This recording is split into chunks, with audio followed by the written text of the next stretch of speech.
But that to me immediately I was like, what do you mean? Which is like, trust me, this person is notorious for increasing their they are notorious for increasing their own prices. And lo and behold, 3 hours later, they actually posted that same property on. Okay, so to give context, initially they posted on their story, and then they didn't put the price. Then they said message me for pricing, and then that was when I sent it to Uche, and Uche was like, "Trust me, today they will increase this price." And 3 hours later, they posted it on their feed, on their Instagram feed. And they didn't increase it by 10 million or 20 or 30. They increased it by 40 million. 40 freaking million. Jesus. Wow. So they increased this price from 350 million that everyone listed it for, and they listed it for 390 million. Uche, that's scary. Nothing prepared me. And when because I was seeing that property for the first time that first day, when I saw it, I thought I was going blind. I sent it in the DM. I was saying, share my eye, they pay me. And then I just called him. This Uche was so shocked. Uche was so shocked. The fact that he called me immediately. I was shocked to my bones. The F13, that's over $40,000. The audacity. The audacity. And there's something I said. I said this is not even a matter of even loading again, or I think this is almost borderline fraud. That's probably close to the commission, the entire commission she'll earn on that, because if we are doing a 10%, for instance, she may be able to negotiate a 10%. That's also close to 39 million that she probably gets on that. So her professional fees probably. So this person has made a cool ATM for nothing. That's extra value created. I would say one thing, because I also want to hold ourselves accountable. Yeah. Because Uche actually wanted to call this person's name. Nami convinced him. I'm the one who convinced Uche not to call the name. So for you guys that watch this channel, you know that me, I want the smoke. I don't care about smoke. In fact, when we got to that, I was singing that song, "Big Smoke" by Oh yeah, you were. Tony Montana. Today we're going to be talking about something that is very, very serious and important: overpricing of property in Lagos, land, housing. And we're going to be seeing if it's a reflection of a wider rot in the system, which is called loading by realtors and by people that are stakeholders in the industry, and whether it's a greater reflection of money laundering in the wider sense of this industry, real estate, both globally and in Nigeria, specifically in Lagos. And I'm going to be joined by Tunde. He has been on this channel before, and he's going to be part and parcel of this conversation. Hey, Tunde. Hey, Uche. How's it going, man? It's going great. How are you doing today?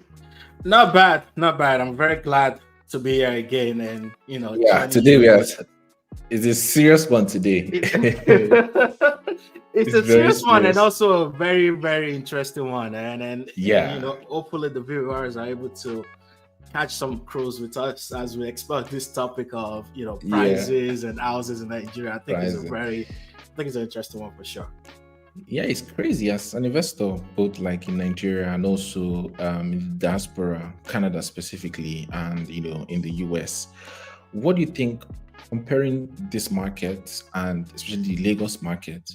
What do you think about the price range of houses that you see in this market when you compare it with the global market? What's your general overview when you see average pricing at $200,000, even with the terrible exchange rate, $200,000, $300,000, even $600,000? There's some in the Atlantic apartments going for $600,000 and above. $2 million and above. Yeah, I think,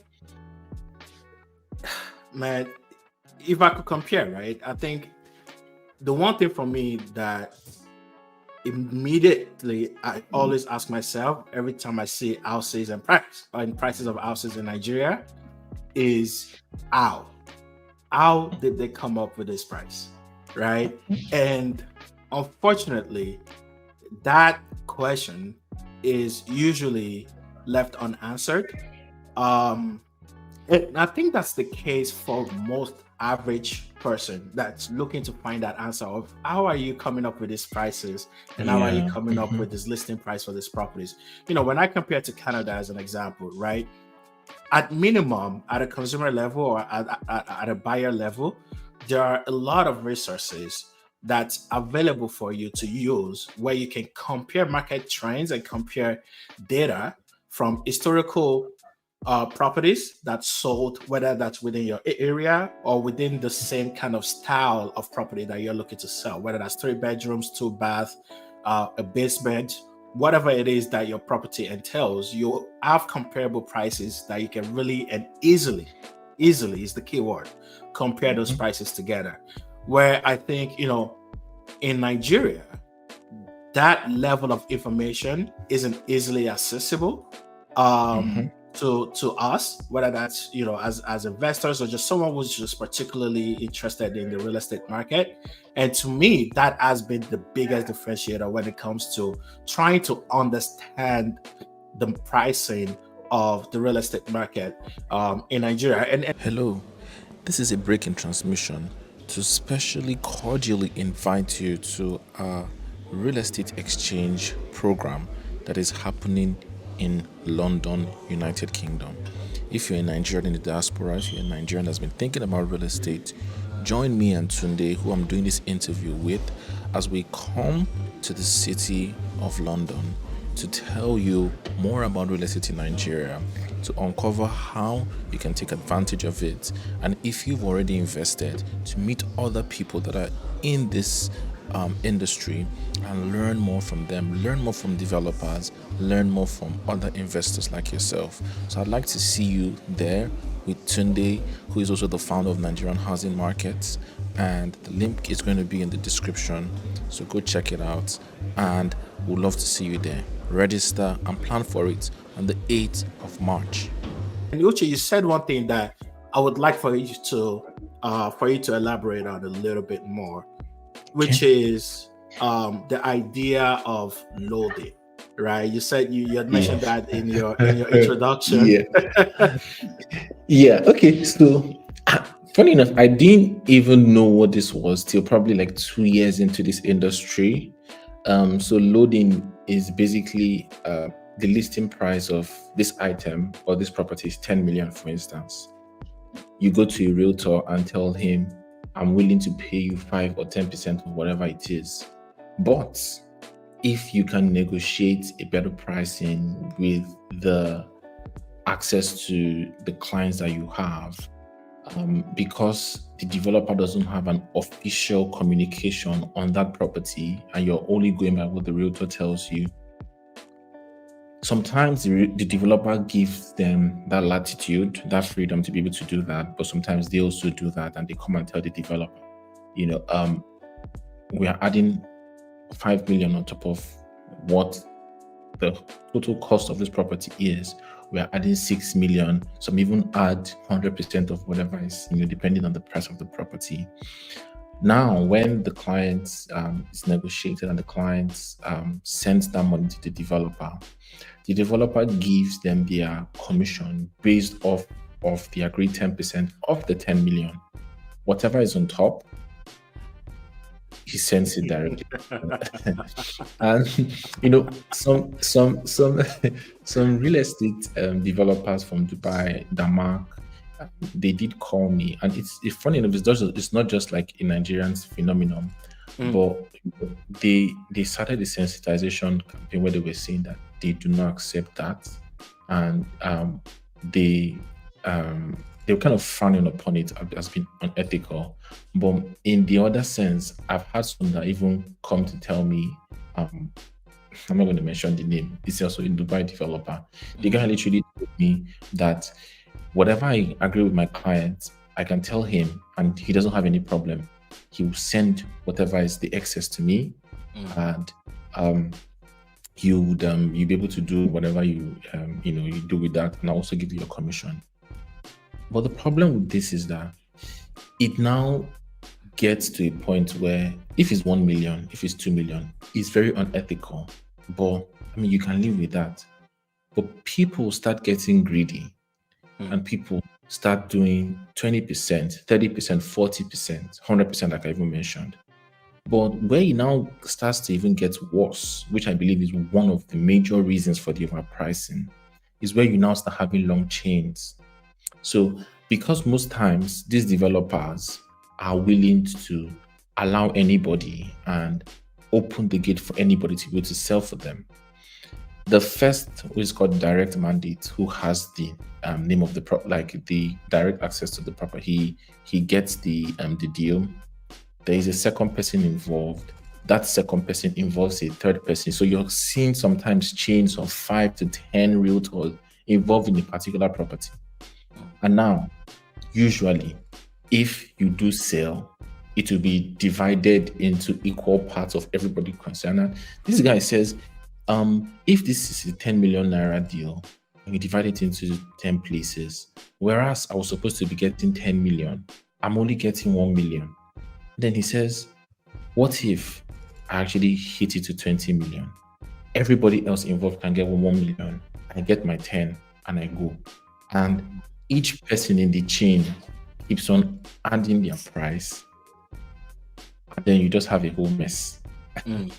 So, that's one thing that I believe that has been very, very egregious bastardization of this process that has been responsible for lots of the pricing that we see. And it's not even the pricing the developer has marked up. And I was going to say that again. There are different methods of valuation. You use, like you say, you use historic and other stuff that are there. But coming to the climate that we are in now, the government is just requiring a lot for developers to pay. Nola of Veritasi, he always says this, that affordable housing cannot be the onus of private developers because they want to make profit.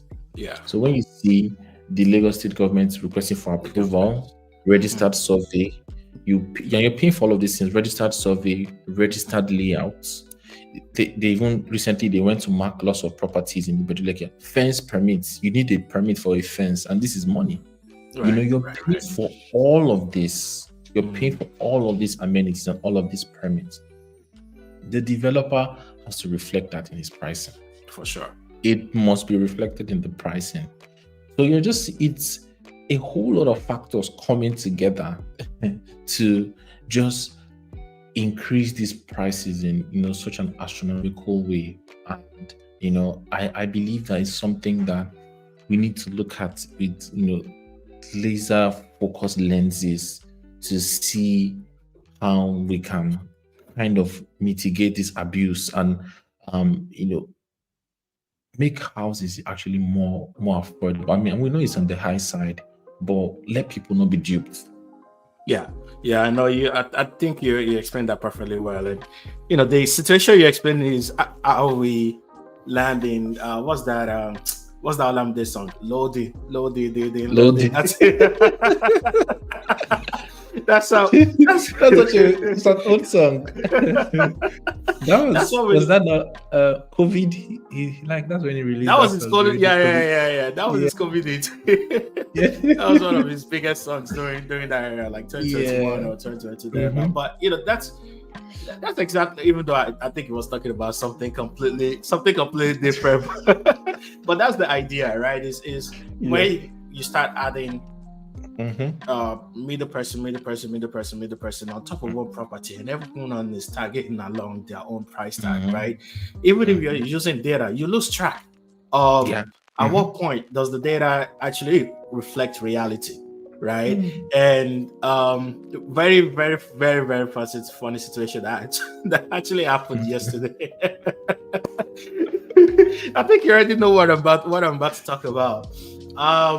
But for the viewers and listeners, yesterday, right, I was scrolling through my timeline, And there was one specific property that just noticed that everyone was posting the same property, right? I'm talking realtor number, hey, same property. Realtor number 2, same property. I'm like, okay, something is going on here, because why is everyone just posting the same property? So then I started sending it to Uche, right? I was like, okay, Uche, please keep an eye on this property. Please keep an eye on this property, because why is everyone posting this same exact property? And I'm talking different people, different brokerage and firms and everything. And I sent one specific person to Uche. She didn't put the price. Oh my god! And she didn't put the price at the time that I sent it to you. Yeah, but others put the price. Other people put the price, because other people were saying the house was, I think it was 350 million naira. Yeah, 350 million. Yeah, 350 million, right? They were listing the price. They were listing the property for 350 million, but this specific person didn't put the price. And I think they put a message like, message me for the price or something to that extent. I hate that. Like, I detest that. I mean, message me for pricing, whether it's a vendor that is selling something worth 5k or millions. But go on. Yeah. And maybe that's red flag number 1, right? Like, yeah. Why is that price not public information? Why is that? Why do I have to message you? Price? Right. Because then, how do I guarantee that the price you're telling Uche is the same price you're telling Tunde? That if you're not making that, public level information. But anyways, they had that message, and I don't know, Uche, you have to tell me if it was because of that message is why you thought what you thought. But immediately, Uche said to me, Tunde, watch, this person is going to hijack their price and increase the price by at least 10 to 20 million. And that to me immediately, I was like, hey, what do you mean? Which is like, trust me, this person is notorious for increasing they are notorious for increasing their own prices. And lo and behold, 3 hours later, they actually posted that same property on. Okay, so to give context, initially they posted on their story, and then they didn't put the price. Then they said, message me for pricing. And then that was when I sent it to Uche, and Uche was like, trust me, today they will increase this price. And 3 hours later, they posted it on their feed, on their Instagram feed. And they didn't increase it by 10 million or 20 or 30. They increased it by 40 million. 40 freaking million. Jesus. Wow. So they increased this price from 350 million that everyone listed it for, and they listed it for 390 million. Which that's scary. Honestly, is scary. I saw it first, and he sent me the earlier that day. He sent me the property, like I said maybe the developer is actually trying to sell and he's just making a push. And then he said this particular person did not post the price. It's if you call the names now, everybody would know. Everybody would know. Everybody would know. I said because a client was looking for something in Aja about a month ago. And so I was trying to source for him. And this thing was on her page was 65 million naira. I was about to send it to the client and say the pricing, but I just, okay, let me use image search on Google. Thank God for this image search. And, I just did the image search. I saw another realtor. Uche, just listen, I want to call that out to anyone that's listening. Image search. Yeah. That is such a key tool that you can actually use to uncover a lot of information on whether that's a property or whatever it is that you're looking for. Image search tool on Google. So I just have to highlight that. I think that's it's very, very important. Yeah, I think that's worth calling out. So I did the image search, and then I saw another, like a couple of other realtors posting it, and it was 55 million, and I was so happy I did that because if I sent it as 65 billion to the client, and the client did find out from other people and knew the pricing, that makes me come out as different or having an ulterior motive. But this has been a constant theme with this person, and it's a different thing if you're saying my professional fees, which most of those big guys do, my professional fees 10%. Or you have a flat fee. This is not your professional fee. This is what you're saying is the price of the property. Right. What gives the realtor the prime, the power to increase the price of a property without informing the developer, or when they are not the developer? And so it was even going out of that, one out of other many stuff where I've, comparing with other realtors and saying this person has done this. So I told him it will likely be 10 million or 20 million. I think that was the highest I've seen so far, 20 million. Nothing prepared me. And because I was seeing that property for the first time that first day, when I saw it, I thought I was going blind. I said to him in DM, I was saying, share my eye, they pain me. And then I called him, this Uche was so shocked. Uche was so shocked. The fact that he called me immediately. I was shocked to my bones. The F13, that's over $40,000. The audacity. The audacity. And there's something I said. I said this is not even a matter of even loading again, or I think this is almost borderline fraud. What do you think? Yeah, no, sincerely speaking, it is. Because, if I wasn't aware of the fact that this property is being sold for 350 million by others, right? And this is the only person whom I'm seeing this property from, rather.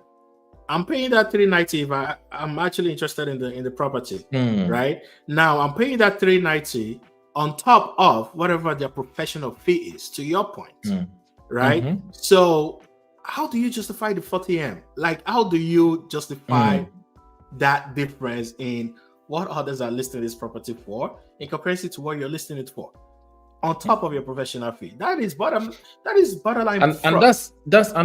And that's probably close to the commission, the entire commission she'll earn on that. Because if we are doing a 10%, for instance, she may be able to negotiate a 10%. That's also close to 39 million that she probably gets on that. So her professional fees probably. So this person has made a cool ATM for nothing. That's extra value created. The same property. That's ridiculous. That's ridiculous. And that's the scary part. I feel like that people should not get away with that. What do you think?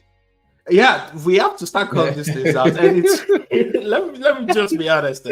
Yeah, people should not be getting away with this sort of behavior. This is bad behavior. And yeah. I would say one thing, because I also want to hold ourselves accountable. Yeah. Because Uche actually wanted to call this person's name. Now me convinced I'm saying I'm the one who convinced Uche not to call the name. So for you guys that watch this channel, you know that me, I want the smoke. I don't care about smoke. In fact, when we called today, I was singing that song, "Big Smoke" by Big Smoke. You were. Tony Montana. I want all the smoke, But I think that's one of the things that I've always been, almost sound like a broken record. There's enough data that's needed in this industry to sanitize this industry, and when there are lots of realtors, and it's a good thing. Like when he told me, okay, let's not actually be very controversial and whatever, but when realtors start making money and they start doing well in the industry, everybody just says, okay, let everybody do whatever they want to do. It's not my business so far as me, I'm making money. But it's kind of like killing the industry. So there's a video of my page on a tour of this 5-bedroom property in Vintage Park Estate, Lekki, Ikate. It's just close to where Burna Boy lives. It's literally a stone's throw from Burna Boy's house. And my assistant got wind of the information that, okay, this is up for sales. And then we contacted. So this was a semi-direct mandate. So it was a person before the person that the developer gave all like the keys and also the access to the property. So he told us that this 5-bedroom, fully detached duplex is going for 550 million, and we're going to see it, do just an impromptu tour, whatever. So I started shooting the video. I had already called the price of this property. Halfway into this call, this guy gets a text message and says, this property is no longer 550 million, it's 650. It's actually 650. Actually 650 million. And in my head, what I'm seeing, like between that morning and that time where I actually came there and I did everything that was done there, how did that extra value of 100 million come about? When I went home, I actually started searching and I just saw different prices from different realtors. Some were saying 580, some 620, some even 680. I said, what's the way forward? Like, what is literally the way forward? The same thing happened in Pinlock Beach Estate, where this client was interested in buying this piece of land. I think it was 400 million. And the guy was stalling, but he contacted me a week later, and these people said this stuff is now 520 million in 1 week. And I think that time the dollar was they said it was the dollar. No change in such a short time. Goes back to what you say. How do people set these prices? Like they just like, timbo, you just add 10 million to it. Yeah. There's no data driven, there's no there's one political candidate I used to say, wealth without enterprise. People just want to make money and in their that's the Nigerian thinking. You're smart, you're a sharp guy, what did they call it? Sweatless. And we even have like some religious lingo that we used to justify the nonsense. Sweatless labor. Sweatless, and it's destroying this industry. So you're going to see, and that's literally what a bubble is. So like a bubble is literally increase in price without a change in fundamentals. So you see price is soaring, and there's no infrastructure that was added to that place. There's no new property that probably added value to that place. There's breaking all of the rules, but yet the prices are going up. It's very, very dangerous. It's a very, very dangerous place to be, because before a recession, you have a bubble. And then when everything collapses, it's going to be so terrible. Yeah. And the other thing that I was thinking about as you were explaining that, first of all, that situation, it's crazy. Come on. It's like crazy. How? And as you were explaining that situation, what I was thinking too is, if I'm the realtor with the lowest price on market for this same property that everyone is listing for, 600 million, 650 million now, and I'm listing it for 550 million. Even me, I'll start feeling somehow now, right? Like, now me holy pass. Like even me too, I'll start, and then that's to your point, that's the scary part, because then it causes domino effect, right? Yeah. It causes that domino effect of, someone of FOMO, if you want to call it that, right? Fear of missing out on this extra 40 million, this extra 20 million. So before you know it, that price just continues on the high and high, right? It continues on the high and high, and that's exactly what happens. Is we find ourselves in a bubble. So I guess to maybe just kind of wrap the conversation up. I have like two questions for you, right? As we stand today, right now in the Nigerian market, right, with just everything that's going on, from demolition and concerns and things to that extent, would you say that we are in a bubble, or do you anticipate that the market will cool off or would cool down a little bit, considering just all the different economical factors that's going on right now, and infrastructure factors as well? Okay, it's difficult to actually say we're in a bubble, because there's so much demand. The housing deficit is 2 million plus in Lagos. You have 2 million plus people who need homes that don't have homes, and population is growing at such an astronomical rate in Lagos. about, I think, about 22 million now. Some people say it's 20, some people say it's 22 million. So you always have that demand.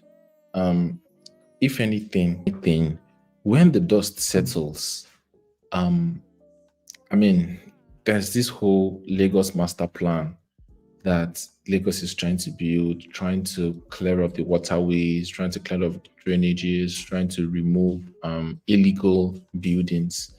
And I mean, confidence is going to come back to the system, and more stringent. I'm even noticing with my diasporan clients nowadays, people are being more serious about due diligence, because due diligence is actually not such a never-ending process that never comes to an end. You literally can go to Lausa, go to the local government, go to the high court, search all of these things and see if it's so. People are kind of like taking more consideration to these things, even though things would cool off for a bit. But I believe that long term, the projection is still positive for investment in Lagos. Homes, developers are still borrowing money, and developers are still coming up with new development, and people are still buying. Developers are doing road shows in London, in the US. This kind of like probably affecting the market sentiment. But funny enough, it's not just in Lagos. In Delta State, there were some demolitions recently. Enugu State, I think more and more governors are are seeing the value of land and seeing the value of like having a planned sort of arrangement. And so I think eventually things will still balance out and level up. And hopefully it's going to be like a net positive. Yeah, thanks. And speaking of due diligence, I think you kind of mentioned some of those things already, and some of the necessary steps that's needed. I actually think when we first started talking, you had shown me this really thorough list of the different things that you need to follow and the different steps that you need to take from a due diligence standpoint. And I'm sure you still have that list, right? You still have that. Step by step. Yeah. And if there's anyone that's watching this, the information is there on the screen as well. And you're looking to invest or buy properties in Nigeria. I honestly, sincerely think the first step is due diligence. And like I mentioned, Uche does have that really thorough list of things to look out for and steps to follow. So I definitely recommend that you reach out to him. But this has been fun, man. This has been a really, really great conversation, Uche. Yeah, same here. There was something that was great to say, but I actually have forgotten about it. So maybe next episode. Next episode. Yeah. We just keep this simple and sweet. Thank you so much, Cindy, for joining. Thank you all for watching. What do you think? Drop your comments in the comment section. And this is all about shining the light, because these things need to be talked about. This sort of behavior kind of thrives where there's secrecy and nobody's saying it. Back to even the story that we referred to. The next day, this person actually did reduce their pricing back to the normal 350. Oh, did they? Yeah, they did eventually. So thank you so very much for watching. I hope you did get a lot of value from this video. Join me and Tunde as we are coming to the city of London, United Kingdom. If you're a Nigerian there in the diaspora, you've been thinking of the real estate industry, you've already invested, come and learn more about this industry and form a community of like-minded people that have already invested. And we would love to see you, we'd love to help you, I would love to chat with you. So the link is in the description. Can you register and reach out if you want a little bit more help in doing that? Thank you so very much. See you soon.